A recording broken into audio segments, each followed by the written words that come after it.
오늘 말씀 봅니다. 오늘 말씀은 요한복음 8장 3절로 11절까지입니다.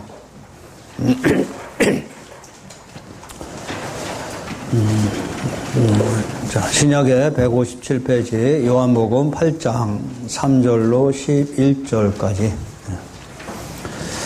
자, 큰 소리로 제가 먼저 교독합니다. 서기관들과 바리새인들이 음행 중에 잡힌 여자를 끌고 와서 가운데 세우고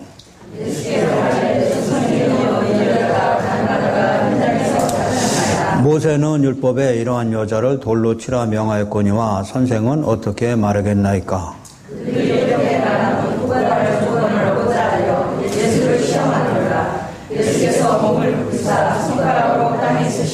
그들이 묻기를 맞이 아니하는지라 이에 일어나 이르시되 너희 중에 죄 없는 자가 먼저 돌로 치라 하시고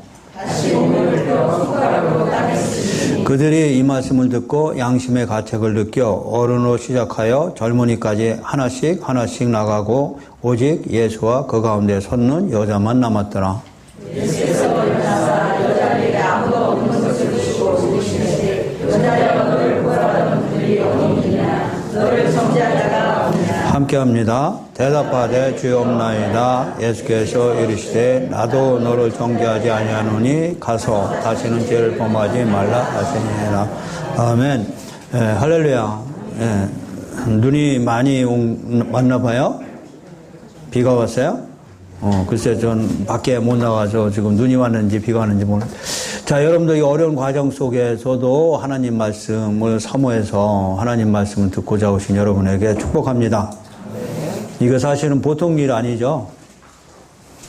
보통 일 아니에요. 여러분들 이게 평생에 주일마다 이렇게 교회 와서 하나님 앞에 예배드리는 이 시간, 이것이 제가 매번 저는 감동하고 진짜 감동받습니다. 저는 여러분들한테 감동받아요. 이 주일날 이 추운데도 무릅쓰고 와서 하나님 말씀 듣는 자체가 과연 나는 목사니까 이렇게 하는데 목사가 아니면 나도 저렇게 할 수 있었을까 하는 생각도 듭니다. 그러나 성경은 그런 믿음까지도 하나님이 주신다고 말씀하고 계십니다. 그래서 인간의 마음으로는 도저히 올 수 없지만 하나님이 여러분의 마음을 주관하셔서, 그렇죠? 주관하셔서 그 믿음을 붙잡고 가신다 이 말씀이에요. 그래서 우리는 그것이 괴롭고 육체는 어려운 것 같지만 이것이 하나님께서는 우리가 복된 삶이라고 말씀하고 있습니다. 어떤 분이 나이가 매스컴에 와서 하신 말씀 제가 듣고 저도 상당히 감동받았습니다. 나는 나이가 드는 것이 너무 좋다 그러더라고요. 내가 생각하고 반대로 말씀하셔서 나는 지금 나이가 드는 것이 너무너무 억울해 죽겠는데 저분은 무슨 생각으로 저렇게 나이가 드는 것이 좋다고 그럴까? 지금 이유 해석이 안 돼가지고 물어봤더니 자, 자기는 젊었을 때 정말 아무것도 모르고 그냥 자기만 위해서 열심히 살고 인생의 가치를 몰랐다고 합니다. 근데 나이가 들어서 첫째는 젊었을 때의 이 멋을 내는 거하고 나이가 들면서 이 멋은 좀 다르죠. 사실 나이가 들면은 중후한 멋이 흘러나옵니다. 젊었을 때는 그냥 이쁘게 보이고 뭐 이렇게 하고 그냥 그러는데 자기가 나이가 들면서 자기 자신을 가꾸는데 흘러나오는 이 중후한 멋이 첫째는 나한테 좋고 둘째는 인생의 참 의미를 알았다고 합니다. 그러니까 우리가 제일 중요한 것은 사실 인생의 의미를 깨닫는 게 상당히 중요합니다. 예를 들어서 의미를 알고 이 세상에서 살아가는 것과 또는 의미를 전혀 모른 채 아마 이 짐승처럼 그냥 먹고 마시는 거 이런 즐거움 이것을 위해서 살아가는 것은 아마 여러분들이 생애 마지막 때 아마 이 죽음이 달라집니다. 그러니까 의미를 아는 삶은 아마 여러분들이 생애 마지막이 될 때도 그 의미 때문에 내가 이 세상에 왜 태어나서 어떻게 살아야 되는지를 아는 인생을 사는 사람들은 후회가 없을 겁니다.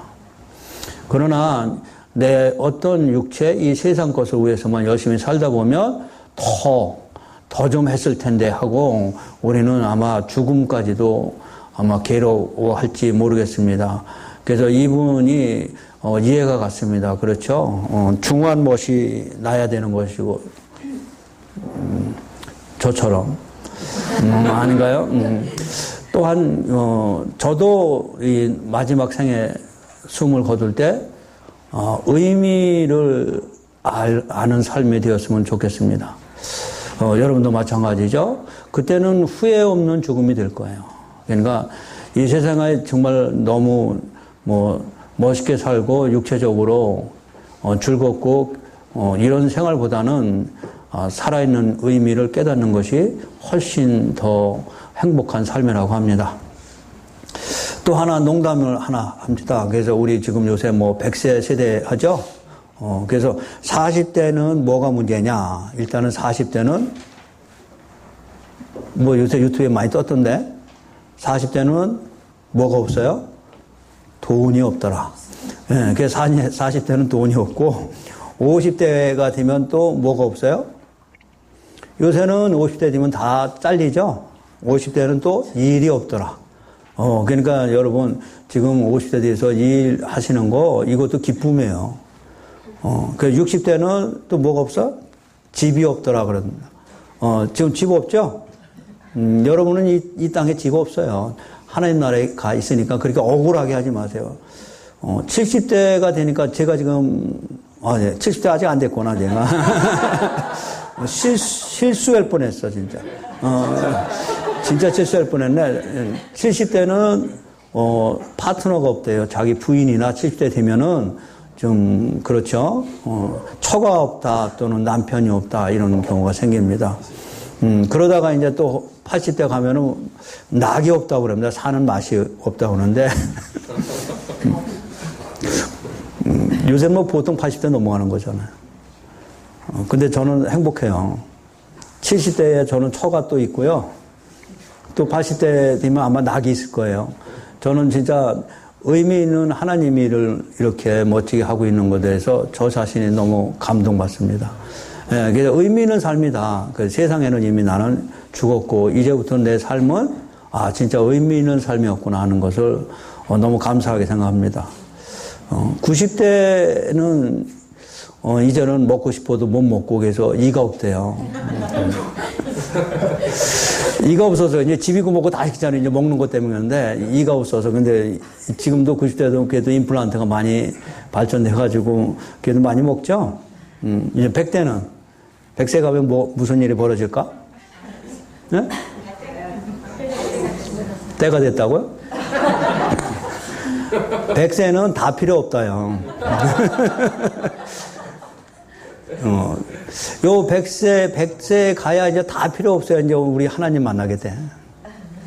맞는 말씀이에요. 어떤 분이 농담으로 이거를 이렇게, 와서, 한번, 이야기 하더라고요. 제가 그래서 저 은혜 내가 받았어요. 저는 이런 데 은혜 받아요. 어쩌면 다 맞는지 모르겠어. 나도 집도 없고, 1,000원 있죠. 근데 90대 되면 나도 이가 없어질 것이고 100대 되면 이제 다 필요 없어 진짜. 오직 갈 일만 남아 있는 거죠. 자, 제가 좀 농담을 했는데요. 우리 인생에 의미를 아는 삶이 제일 중요합니다. 너무 중요하죠. 의미를 아는 삶과 의미를 모르는 삶은 하늘과 땅 차이입니다, 여러분. 그러니까 환경을 보면은 우리는 만족할 수 없어요. 나 자신을 보고 내가 하는 것을 보면 지금 여러분 만족하고 사는 사람 불과 몇 프로나 될까요? 없어요. 그러니까 여러분들 옆에 계신 분들 또는 부부 간에 또는 형제 간에 서로 정말 챙겨주고 서로 사랑하고 의미 있는 삶을 사시기 바랍니다. 예. 이것이 우리한테 목적이 돼야지 우리의 어떤 기쁨이나 이런 거 남이 잘한다고 해서 그거 따라가면 안 되는 거죠. 자, 오늘 본문도 역시 쉬운 본문은 아닙니다. 제가 이 본문은 여러분들 익히 여기 성경 공부 많이 하시니까 이미 아시는 분도 많이 있겠지만은 지금 저희 교회 추세는 여러분들은 지금 주일날 이렇게 예배 드리지만은 지금 유튜브 통해서 제가 복음서를 몇 개 올렸습니다. 제목이 사람의 계명과 하나님의 계명 해가지고 제가 그쪽에다가 복음서 쪽을 많이 넣었어요. 그랬더니 의외로 많은 분들이 그걸 보고 전화도 오고 지금 많이 몰려왔어요. 그러니까 아마 지금 월요일날 여러분 목회자들 공부할 때 아실 거예요. 목회자들 뭐 여기 거의 앉을 수 없도록 지금 꽉 찹니다. 이제는 더 몰려온다고 지금도 또 전화 오더라고요. 근데 그것이 유튜브 때문에 지금 오시는 거예요. 그래서 당분간은 제가 구약의 어떤 말씀과 신약의 이런 복음서를 섞어서 지금 설교를 하려고 합니다. 그래서 오늘도 그런 이유로 우리 교인들 아시는 분도 다 있지만은 아마 유튜브에 넣기 위해서 제가 이 본문을 택했습니다. 자, 쉽지 않습니다. 이 본문. 자, 우리 3절부터 본문을 봅니다. 서기관들과 바리새인들이 음행 중에 잡힌 여자를 끌고 와서 가운데 세우고 계십니다.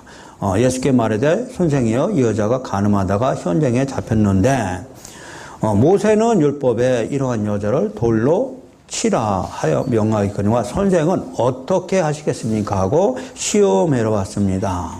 그러니까 이렇게 말하면 고발할 줄 조건을 얻고자 해서 고발할 조건을 얻어서 예수를 죽이려고 했다는 생각입니다.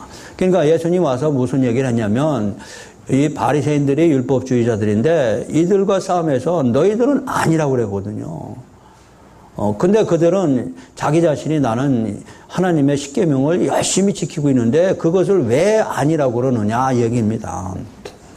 그러면은 지금 너는 그럼 율법을 그대로 어떻게 지키는지 안 지키는지 한번 시험하고자 해서 율법이 아니라고 하시니까 과연 그래서 구약에서는 간음한 여인을 음행한 여인을 돌로 쳐 죽여야 되는 것이죠.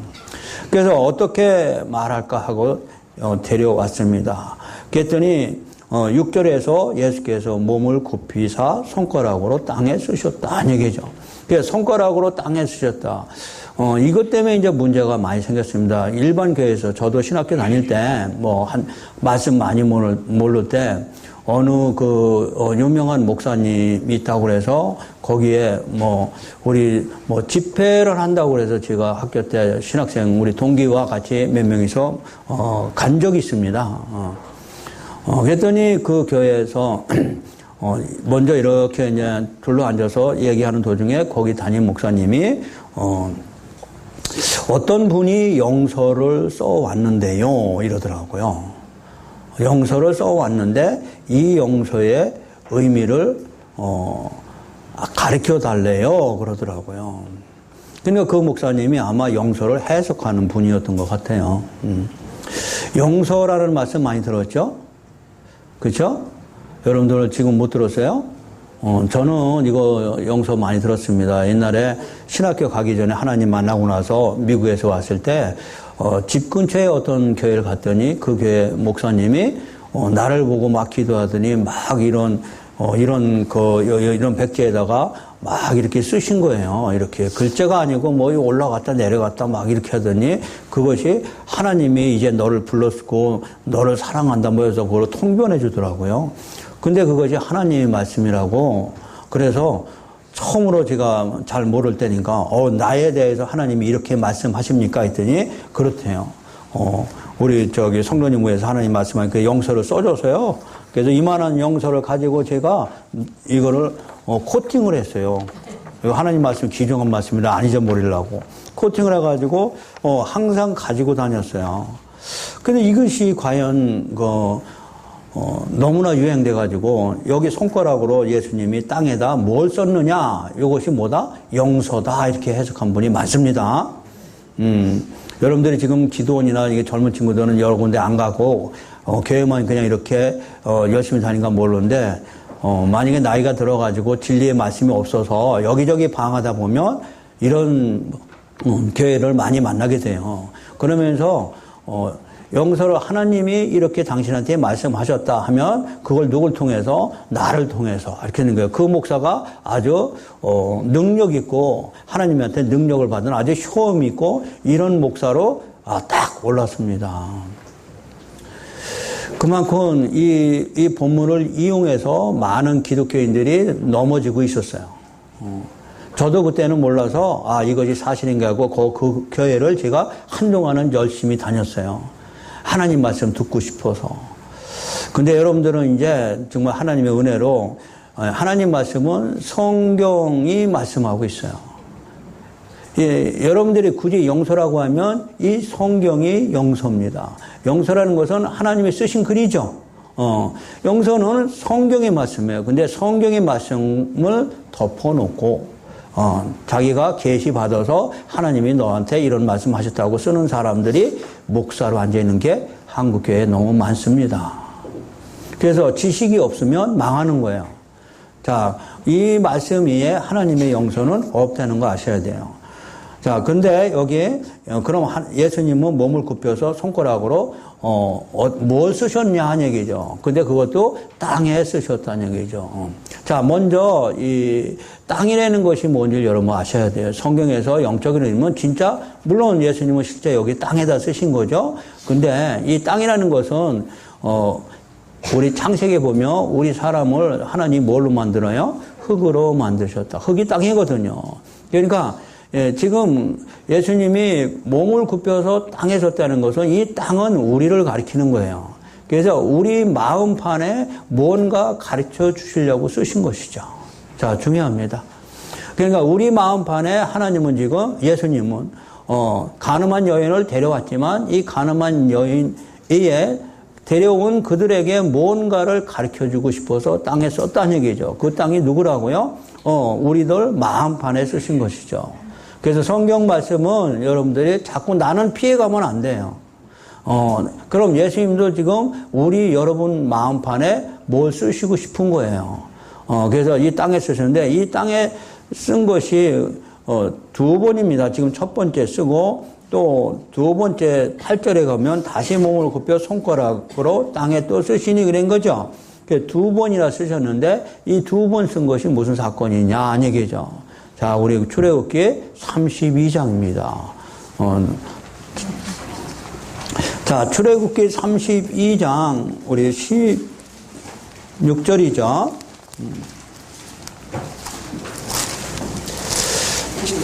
자, 31장 18절 먼저 볼까요?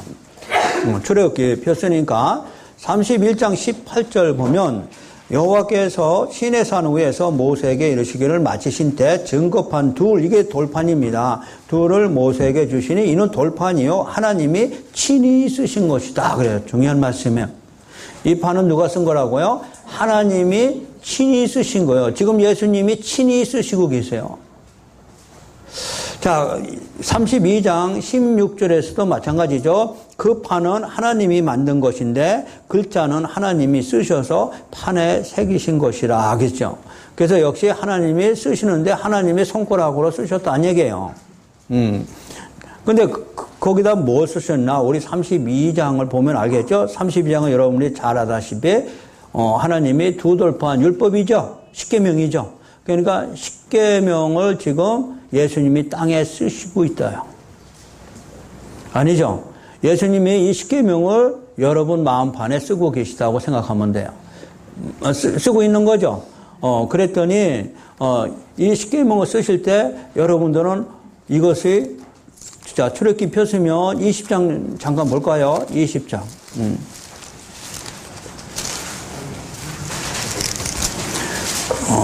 자, 20장 1절부터 17절까지가 십계명이고요. 18절 보면 뭇 백성이 우레와 번개 나팔 소리와 산의 연기를 본지나 그들이 볼 때 떨며 멀리 서서 이 말씀이 나와요. 18절, 20장 18절이죠. 떨며 멀리 섰다는 것은 이 십계명을 지키기 너무 어렵다는, 무섭다는 얘기예요. 여러분, 하나님이 십계명 줄 때, 하나님 나도 이거 할 수 있어요. 이럴까요? 아니죠. 저 이거 너무 힘들어서 못 지키겠는데요. 이 얘기입니다, 지금. 그러니까 이스라엘 백성들이 이거를 아멘하고 받았어요. 무섭고 떨면서 받았어요. 무섭고 떨면서 받았어요. 무섭고 떨면서 받았다는 얘기는 못 지킨다 하는 얘기예요. 근데 문제가 있어요, 이제. 그럼 못 지키는 거를 왜 하나님이 주셨느냐 얘기입니다. 그렇죠? 못 지키는 걸 하나님이 왜 주셨느냐 얘기예요. 다시 말하면 창세기 2장에 선악과 나무를 만들지 않았으면 좋았는데 선악과 나무는 왜 또 만들어 놓으셔가지고 선악과를 먹지 말라고 하셨느냐 얘기죠. 선악과를 아담과 하와가 선악과를 먹게 됨으로 죄를 졌는데 하나님은 사랑이시니 선악과를 만들지 않으면 우리는 죄도 안 졌잖아. 하나님과 영원히 그냥 행복하게 살았을 텐데 왜 하나님은 선악과를 만들어 놨느냐 얘기입니다. 똑같은 말씀이에요. 여기 첫 번째 두들판이 내려왔는데 이 두들판은 못 지키는 거 알면서 왜 줬느냐 얘기입니다. 그렇죠? 이미 하나님은 전능자이기 때문에 우리가 지키라고 줬는데 우리가 못 지켰다 얘기 아니에요. 못 지키는 거 알고 주신 거예요. 보통 여러분들이 이런 말씀을 모르면 이거를 하나님이 지키라고 줬다고 착각한다고요. 자, 여러분 아셔야 돼요. 지키는 걸 알고 주신 거예요. 지키지 못할 걸 알고 주신 거예요. 지키지 못할 걸 알고 주신 거예요, 여러분. 그럼 지키지 못하는 걸 왜 줬냐고요? 이제 로마서에서, 오후에 이제 로마서 공부하는데 로마서에도 이 얘기 나오는 거거든요. 지키지 못할 걸 왜 주셨느냐? 중요합니다. 여러분들이 일반 교회에서 듣는 거하고 달라요. 지키지 못함을 깨닫게 하려고. 자, 답이 됐어요? 지키라고 준 거예요? 지키지 못함을 깨닫게 하려고 준 거예요. 지키지 못함을 깨닫게 하려고 준 거예요. 인간은 이걸 못 지켜요. 우리 그 유명한 그 성철 스님 아시죠? 성철 스님이 얼마나 깨끗하게 인간답게 살라고 그분은 정말 돌을 얼마나 닦았는지 몰라요. 잠도 거의 다 앉아서 주무셨다고 합니다. 그것도 수십 년을. 결국 그래서 자기가 이 탐욕이 없어, 이 세상에 대한 욕심이 없어지려고 그렇게 노력했는데 돌아가시면서 하신 말씀이 뭐예요?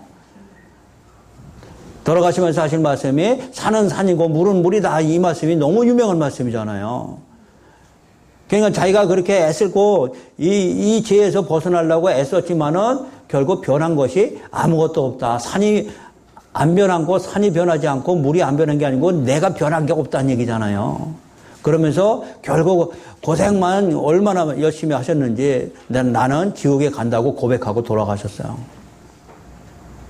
그러니까 인간이 최악의 경우 최고의 경지에 오르면 내가 누구라는 거 깨달아요? 죄라는 거, 죄악이라는 거. 나는 할 수 없음을 고백한다고요.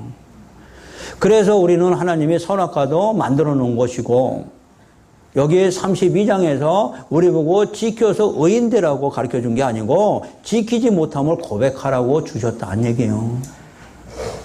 너희가 성경을 영생을 얻으려고 중요합니다. 영생을 얻으려고 성경을 상고하거니와 성경을 오해했다고요. 오해가 뭐예요? 유대인들이잖아요. 이 유대인들은 이 의미를 깨닫지 못하고 이 율법을 통해서 내가 하나님이 지키라고 줬다고 그러잖아요.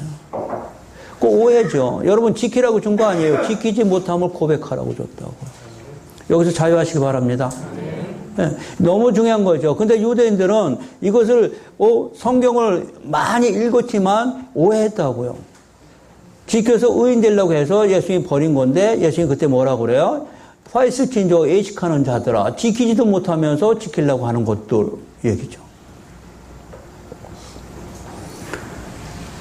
자, 지금 그들과의 싸움입니다. 지금 요한복음 8장에서는 그들이 지금 가늠한 여인을 데려와서 예수님한테 시험한 거죠. 그때 예수님이 뭐라고 그래요? 첫 번째 돌판 쓰신 거예요, 지금. 썼더니 뭘 깨달은 거예요? 니들은 이거 지켰냐는 얘기예요. 니들은 지금 율법 가지고 나를 시험하러 왔는데 너는 지켰냐고요. 그랬더니 여러분도 지금 아무 말 없죠? 그들도 아무 말 없이 가만히 있었어요. 가만히 생각해보니까 뭐예요? 맞아. 나도 지키지 못하고 있는데 이 가늠한 여인을 데리고 온 거잖아요. 그래서 아무 말 없이 지금 숨소리도 뭐 어떻게 하냐고 따지더니 지금 조용해졌어요. 자, 그러고 나서 하신 말씀이 7절입니다. 그들이 묻기를 맞이 아니하는지라. 그렇죠? 아무 말 없었다는 얘기죠. 이에 일어나 이르시되, 예수님이 조용하니까 그들을 보고 너희 중에 죄 없는 자가 먼저 돌로 치라고.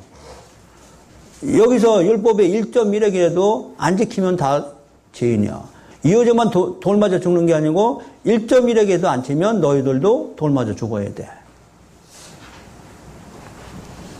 자, 그래서 8절이죠. 다시 몸을 굽혀 손가락으로 땅에 쓰셨다. 한 얘기죠. 두 번째 돌판이에요, 이거는. 첫 번째 돌판, 두 번째 돌판 여러분 잘 아셔야 돼요. 두 번째 돌판은 출애굽기 34장이에요. 자, 출애굽기 34장.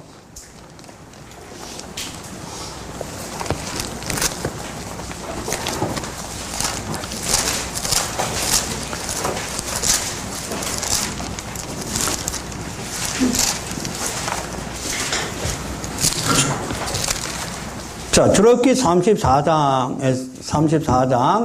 29절부터죠. 29절 보면 모세가 그 증거의 두 판을 모세의 손에 들고 시내산에 내려오니 산에서 내려올 때 모세는 자기가 여호와가 말하였으므로 얼굴 피부에 광채가 나나 깨닫지 못했더라는 얘기죠. 그러니까 이거 광채가 난 거죠. 모세 얼굴에. 첫 번째 돌판은 광채가 안 났어요, 여러분. 근데 두 번째 돌판은 광채가 났다고요. 근데 두 번째 돌판은 모세가 친히 만들어 가지고 가서 글씨만 하나님이 쓰신 거예요. 다시 말하면 우리가 돌 같은 굳은 마음에 하나님이 쓰셨다는 얘기죠. 그게 무슨 얘기냐, 무슨 말씀이냐면은 모세 얼굴에 광채가 났다 하니까 뭐 여기서 뭐 복음이 나타났다, 뭐 이상한 설교 많이 하는데 그 얘기 아니고요. 모세는 결국 율법을 상징하죠. 자, 이 율법으로는 하나님의 영광을 나타나지 못함. 여러분 아셔야 돼요. 하나님 영광합니다. 하나님 영광. 우리 찬양도 하고 매일 그러잖아요. 뭘로는 안 된다고요. 율법으로는 하나님의 영광을 나타내지 못함.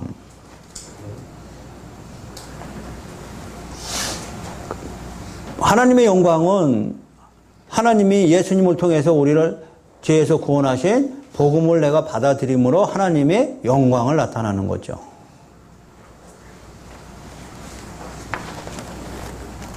자, 그런데 지금 모세의 얼굴에 하나님의 영광이 나타났다는 얘기는 무슨 얘기일까? 그렇죠. 이 하나님의 모세의 얼굴에 영광이 나타나는 건 이제는 지키는 게 아니고 죄를 깨닫는 거예요. 율법을 통해서 율법을 주신 목적이 있어요. 우리한테 율법을 주신 목적이 뭐다? 죄를 깨닫는 거. 그러니까 율법을 통해서 죄를 깨달으면 내가 율법 다 지킨 거예요, 여러분. 자, 이해하셨어요? 여러분 상당히 중요합니다. 율법을 통해서 내가 의인 되려고 하면 율법을 안 지킨 거고요. 율법을 통해서 내가 죄를 깨달으면 율법을 다 지킨 거라고요. 그래서 하나님이 우리한테 율법 주신 것이죠. 아버지가 이거 너는 책 꼭 사서 써라. 책이 필요하다고 하시니까 꼭 책을 사라고 돈을 주시면 그 돈 가지고 아이스크림 사 먹으면 안 된다고요. 아버지가 화내죠. 아버지가 주신 돈은 목적을 두고 주신 거죠. 너 뭐 사라고? 이거 책 사라고 줬으면 책 사야 되는 거잖아요. 근데 우리는 책 사라고 줬더니 뭐 한 거예요? 다른 데 사용한 거잖아요. 자, 여러분 중요합니다. 다른 데 사용한 거잖아요. 죄를 깨달으라고 줬더니 죄를 깨닫기는커녕 내가 의인 되려고 애썼다는 얘기죠. 여러분들이 지금 이 말씀 듣고 있는데 이거 깨닫는 게 여러분들한테는 엄청 중요합니다. 이거를 깨닫지 못하면 성경 절대로 열지 못합니다. 우선적으로 여러분들이 이걸 깨달아야만이 성경을 열어요. 그렇죠? 지금 출애굽기 34장에 모세 얼굴에 광채가 났다는 얘기는 무슨 의미다? 죄를 깨닫기 때문에 율법도 뭐다? 신령한 거다. 율법이 나쁜 거예요? 그럼 율법으로 말미암지 않고는 내가 죄인임을 깨닫지 못했죠. 그렇죠? 하나님한테 죄는 뭐가 제일 큰 죄예요? 내가 죄인이면서도 죄인임을 깨닫지 못한 게 그게 제일 큰 죄예요. 이 가늠한 여인은 죄인임을 고백하는 바람에 고침을 받지만 죄인임을 고백하지 못한 가늠한 여인을 끌고 온 그들은 도망갔다고요. 다시 말하면 이 음행한 여인은 구원받았지만 이 음행한 여인을 데려온 그들은 죄를 깨닫지 못하고 도망가 버렸다고요. 그들은 구원이 아닙니다. 우리는 본문에서 상당히 왜 처음에는 쓰시고 두 번째는 왜 또 쓰셨는지 지금 이유를 설명하고 있어요. 이것이 지금 한국교회에서 안 열어졌어요. 그래서 구약을 전체 여러분 이거 알아야 요한복음 8장은 정확히 해석되는 거예요. 자, 이해하셨죠? 그러니까 두 번째 돌판 8절이죠. 다시 몸을 굽혀 손가락으로 땅에 쓰셨다 하는 얘기가 뭔 얘기라고요? 죄를 깨달으라는 얘기죠. 너희들은 율법을 통해서 의인 되려고 왔는데 율법은 그렇게 사용되는 게 아니고 죄를 깨달으라고 하나님이 주셨다는 얘기예요. 그랬더니 9절 그들이 이 말씀을 듣고 양심의 가책을 느꼈죠. 그렇죠. 죄를 깨닫지 못했죠. 이제 깨달은 거예요. 양심의 가책을 느껴 어른으로 시작하여 젊은이까지 하나씩 나가고 오직 예수와 그 가운데 서는 여자만 남았더라. 그러니까 이들이 율법을 통해서 죄인임을 깨달았으면 예수를 붙잡아야 됩니다. 예수 앞에 이 여자와 같이 엎드려야 된다고요. 근데 그들은 도망가 버렸어요. 죄인은 깨닫지만 예수 앞에 안 나오면 그거는 죽은 믿음이에요. 야고보서입니다, 여러분. 야고보서 가면은 행위 없는 믿음은 죽은 믿음이다 말씀하시죠? 우리가 하는 손으로 하는 doing, 행위 이런 얘기 하는 게 아니고요. 죄를 깨달으시면 누구한테 와야 돼요? 예수한테 나와서 나는 죄인입니다 하고 엎드려야 되는 거예요. 그래서 문둥병 걸린 10사람을 예수님이 고쳐주는데 한 사람만 돌아오거든요. 그 한 사람은 왜 돌아오는 거예요?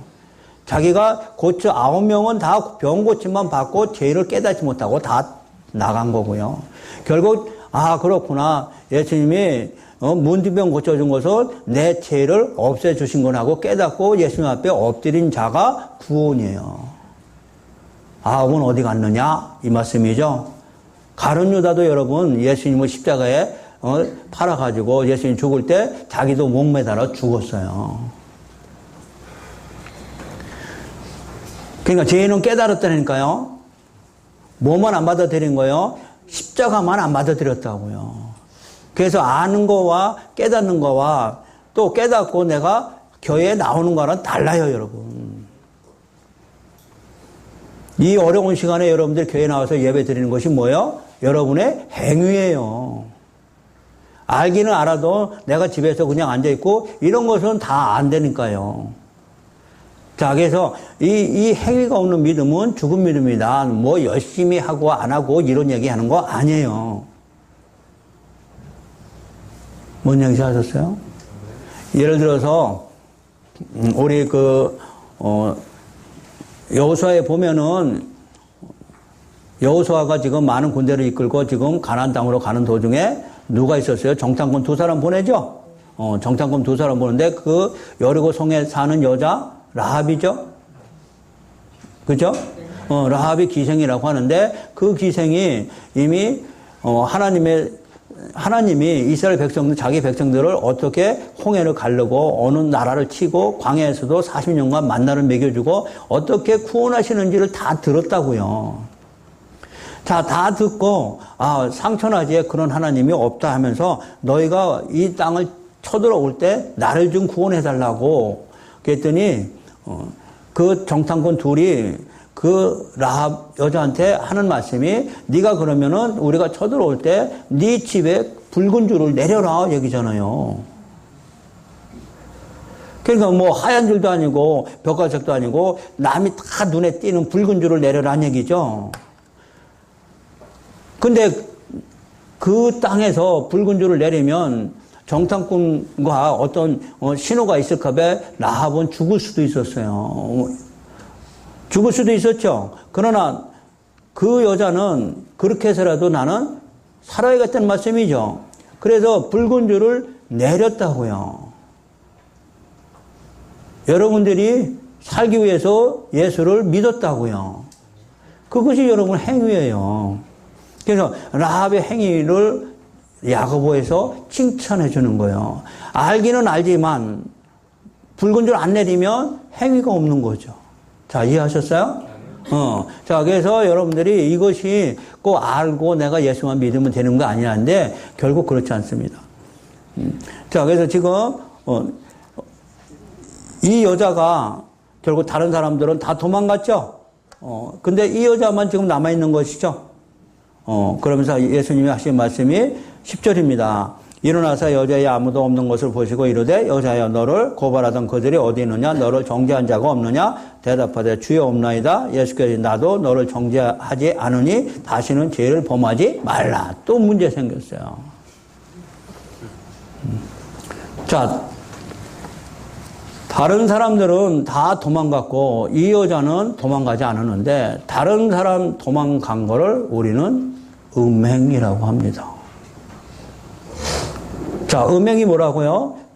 예수 앞에, 복음 앞에 들어오지 않고 그들은 율법을 통해서 의인이 되려고 한 것을 성경은 간음, 음행이라고 합니다. 자, 이해하셨어요? 여러분들, 이런 말씀을 잘 하셔야 돼요. 이 여자는 실제로 간음했지만, 용서받지만, 영적으로 음행한 것을 지금 의미하고 있어요. 예수님은 누가 음행한 거냐? 이걸 지금 묻고 있어요. 이 여자일까? 아니면 이 여자를 끌고 온 사람들일까? 이 여자를 끌고 오는 사람들을 지금 예수님이 고발합니다. 저들이 뭐 하는 자들이라고요? 간음한 자고 음행한 자라고 말씀하고 있는 것이죠. 자, 영적으로 음행한 것은 복음을 받아들이지 않고 율법이나 다른 복음 안에 있는 걸 음행이라고 합니다. 자, 그래서 이 여자는 구원을 받을 수 있지만 영적으로 복음을 받아들이지 않으면 구원이 이루지 않는 것을 지금 말씀하고 있는 거죠. 자, 두 번째는 11절에 다시는 죄를 범하지 말란 말씀이에요. 이 말씀 때문에 여러분들이 이제는 기독교인이 됐고 복음을 알았으니까 우리는 죄를 짓지 말자 얘기죠. 그죠? 이게 이제 문제예요. 그럼 과연 어떻게 해야 되느냐, 죄를 짓고 있는데, 여러분들 지금, 이미 교회 와서 복음 통해서 죄사함 받았죠? 근데 여러분이 가정에서 일상생활에서 죄를 짓지 않습니까? 아니죠. 죄 짓고 있죠. 그 대답이 어떻게 해야 되는지, 우리 한번 살펴보면, 요한 1서 봅니다.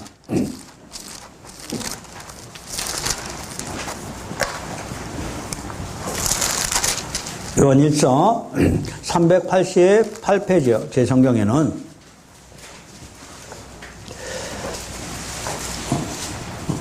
요한 1서 1장 8절 봅니다. 만일 우리가 죄가 없다고 말하면 스스로 속이고 또 진리가 우리 속에 있지 아니한다. 여러분이 상당히 중요한 말씀이에요. 8절입니다. 만일 우리가 죄가 없다고 말하면 내 자신을 속이는 거라고요. 아셨어요? 근데 뭐가 없다는 거죠? 진리가 뭐예요? 복음이에요. 진리가 우리 속에 있지 않을 것이요. 9절, 만일 우리가 우리 죄를 자백하면 그는 미쁘시고 의로우사 우리 죄를 사하시며 우리를 모든 불의에서 깨끗하게 하실 것이다. 10절, 만일 우리가 범죄하지 아니했다고 하면 하나님을 거짓말하는 이로 만드는 것이다. 또한 그의 말씀이 우리 속에 있지 않은 것이다. 그렇죠? 자, 그러면은 요한복음에 지금 11절 예수님이 가늠한 여인에게 너는 이제 용서했으니 죄를 짓지 말라는 얘기가 어떤 의미일까 이 얘기죠. 그렇죠? 자, 그 대답을 또 성경에서 찾아야 됩니다. 자, 창세기 9장입니다.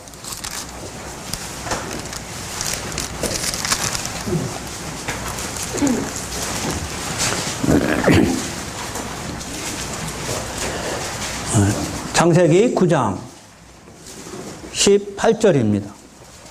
방주에서 나온 노아의 아들들은 셈과 함과 야벳이며 함은 가나안의 아버지라. 어디서 나왔다고요? 방주에서 나왔다고요. 방주에서 나왔다는 얘기는 방주가 예수 그리스도고 복음이에요. 교회예요. 자, 시인판 중에 살 수 있는 방법은 어디 들어가는 거예요? 방주 안에 들어가는 거죠. 이 방주가 복음이에요. 지금은 우리 십자가죠. 결국 이 십자가는 말씀이 있고요. 결국 이 복음의 말씀으로 노아는 세 아들과 구원을 받았죠. 구원 받은 거예요. 그런데 20절에 문제가 나왔죠. 노아가 농사를 시작하여 포도나무를 심었더니 포도주를 마시고 취하여 그 장막 안에서 벌거벗은지라 얘기죠. 그러니까 벌거벗었다는 얘기는 죄를 의미해요. 자, 방주에 들어갔는데 결국 뭐를 줬다? 죄를 줬다는 얘기예요. 우리도 마찬가지예요. 지금 교회에 오셨지만 여러분들도 죄는 질 수 있어요. 고이든 타이든 여러분들이 죄를 질 수 있다고 지금 말씀하고 있는 거예요. 자, 그런데 22절에요. 가나안의 아버지 함이 아버지 하체를 보고 밖으로 나와서 두 형제에게 알렸죠. 자, 가나안의 아버지 함인데 이 함은 아버지가 벌거벗은 걸 보고 지금 형들에게 고발했다는 얘기예요. 그러나 셈과 야벳이 옷을 가져다가 자기들의 어깨에 메고 뒷걸음쳐 들어가서 그들의 아버지 하체를 어떻게 했다? 덮었다. 뭐를 덮었다? 죄를 덮어줬다는 얘기죠. 죄를 덮어준 거죠. 자, 그래서 우리 셈의 장막이 나와요. 셈의 장막에 이제는 셈의 후손으로 아브라함을 불러요. 아브라함을 불러서 셈 족속이 쭉 이어져 가지고 결국 예수가 오시는 거죠. 그래서 셈의 장막이 셈 족속으로 오신 예수님이 교회를 의미해요. 자, 그러면은 방주에 들어갔다 와서 홍수 심판도 면했는데 십자가 안에 들어왔지만 노아가 실수해서 죄를 졌더란 얘기죠. 그렇다고 하면 이제는 복음이 나타나기 전에는 율법을 통해서 가늠한 여인처럼 돌로 쳐 죽여야 되지만 복음은 뭐다? 덮어주는 것. 저 중요합니다. 여러분들 교회는 율법이 아니고 십자가예요, 여러분. 여러분 율법 믿는 거예요? 십자가 믿는 거예요? 십자가 믿는 거잖아. 그럼 십자가가 뭐다? 덮어주는 것. 남의 죄를 들춰내는 것이 아니고 덮어주는 거라고. 그래서 자, 그렇다고 하면 예수님이 이 가늠한 여인에게 이제는 앞으로 너는 죄를 짓지 말란 얘기는 뭔 얘기예요? 일부러 죄를 지라는 얘기가 아니고요. 죄를 노아처럼 어쩔 수 없이 죄를 질 수 있지만 우리는 뭐 해줘야 된다? 서로 덮어줘야 된다. 그것이 뭐예요? 서로 사랑하라는 말씀이에요. 덮어줘야죠. 그것이 교회예요. 자, 그러면 이 가늠한 여인은 죄를 질 수 있지만 항상 뭘 가지고 있어야 된다? 십자가 복음 가지고 있으라는 얘기예요. 죄를 짓지 말라는 얘기가 뭔 얘기예요, 여러분? 실제로 율법을 지켜라 이런 얘기가 아니죠. 하나님의 은혜를 벗기지 말란 얘기예요. 자, 이해하셨어요? 여러분들 맨날 여기서 거짓말 하지 마세요. 뭐 죄를 짓지 마세요. 여러분들 죄 지면 맨날 여기서 거짓말 해봤자 여러분들 그거 다 지켜요? 그렇다고 죄지라는 얘기 아니요. 오늘 기분 좋은 날은 남편하고 안 싸웠지만 기분 나쁘면 뭐 며칠 있다 금방 싸우면서 뭘 죄를 하죠? 성경은 모든 걸 죄라고 그러죠? 자, 근데 그렇게 하지만 결국 나는 죄인이라는 걸 항상 알고, 뭐 해야 돼요? 은혜 안에 살아야 된다는 얘기죠. 그래서 우리는 죽을 때까지 덮어주는 거예요. 자, 뭔 얘기인지 아셨어요? 자, 그래서 우리 복음은 덮어주는 건데, 자, 마지막으로 하나만 더 봅니다. 자, 이사야서.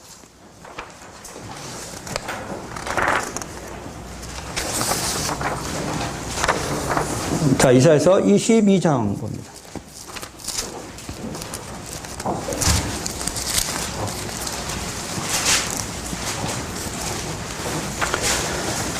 자, 구약의 991페이지예요.